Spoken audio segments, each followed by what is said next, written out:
Hey gang, AV here. Welcome to my review of the Marvel Legends series 1/18th scale Ulik figure. More or less Marvel Universe, but they changed the name to Marvel Legends just to add to the confusion. Here he is in packaging. As you can see, he is a blister carded figure with the figure visible in there, and there are no accessories included. It's just the figure. Some artwork there of Ulik up in the top, his name down there at the bottom. Flipping it over, you see a product shot there at the top, a multilingual bio, which I'll read in a second. The cross-sell for some of the other figures that were available in this particular wave. Some legal mumbo-jumbo, and that's about it. So it says up here, strong, durable, and fierce. In battle, Ulik is a legend among the trolls of Asgard. And that's basically all it says. He is one of the main bad guys in the Thor comic book.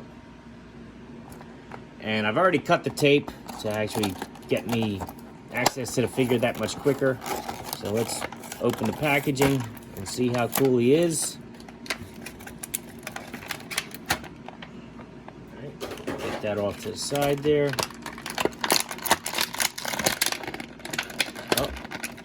Rubber bands.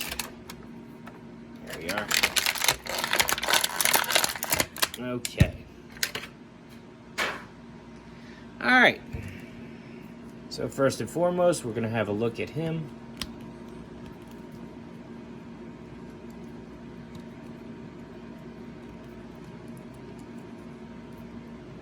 Not a bad looking figure.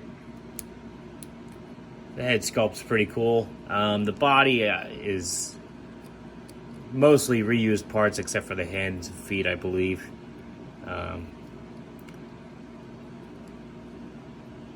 Wouldn't be surprised if these were like rhino legs, for example.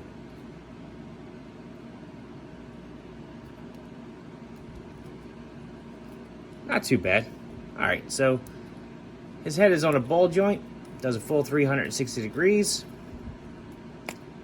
Pops right off when you try to make him look up, but he can look straight ahead. He can look down slightly.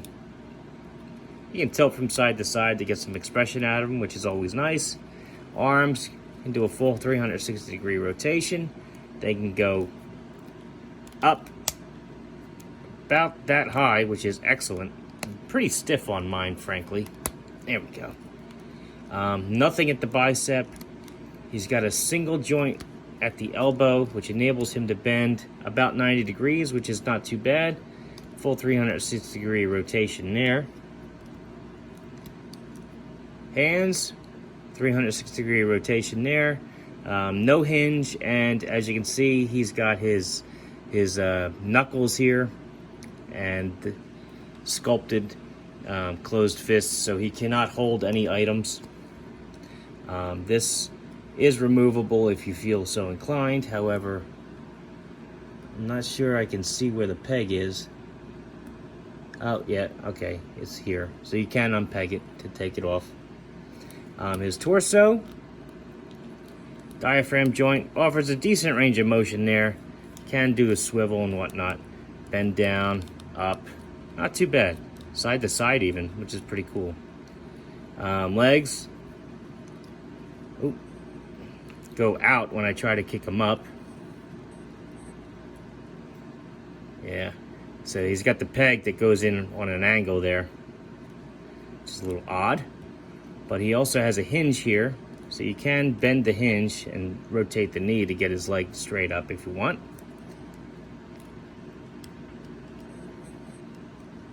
You can also kick his leg out about that far, so the splits, I guess, will get you that, like, about that far. Knees, double jointed. Kick his heel back about like that. Full rotation there. Ankles, he can point his toes up, point his toes down, and he has a rocket. So, not too bad. For a bulky figure of this size, his articulation is not that bad. Which I always commended these 1/18th scale Marvel figures for. I mean, were they always as good as the as the as like the 6-inch figures. Not always, no, but they came close. So anyway, size comparison. Here he is next to a Marvel Universe Thor, 1/18 scale. So you can see how the two of them measure up. Captain America, because as you can see, scale is not, even though height is not universal in this particular scale for Marvel figures. You have 3 3/4 inch G.I. Joe, vintage, Snake Eyes. I'm very tongue-tied this morning. I apologize for that. Luke Skywalker from the Vintage Collection. A more modern G.I. Joe, Dollar General Cobra Trooper. Boss Fight Studio Blank. And last but not least, a 1/18 scale Master Chief, who usually towers over everybody, but as you can see, Ulik is actually taller than he is. So, all in all, not a bad figure. I think he's an appropriate size and sculpt, and his articulation is pretty decent. If you're a fantasy fan, he would go well with your boss fight figures, I believe. Also, obviously, with your Thor figures from the Marvel Universe line, I think he's a good pickup, especially if you can get him for cheap. So anyway, this has been AV. This has been my review of Ulik, Marvel Legends / Marvel Universe. If you like this video, check out my channel. You'll see a whole bunch of other 1/18 scale content, figures, vehicles, accessories, you name it, as well as a few comic books here and there. If you like what you see there, then please subscribe. And as always, thanks for watching.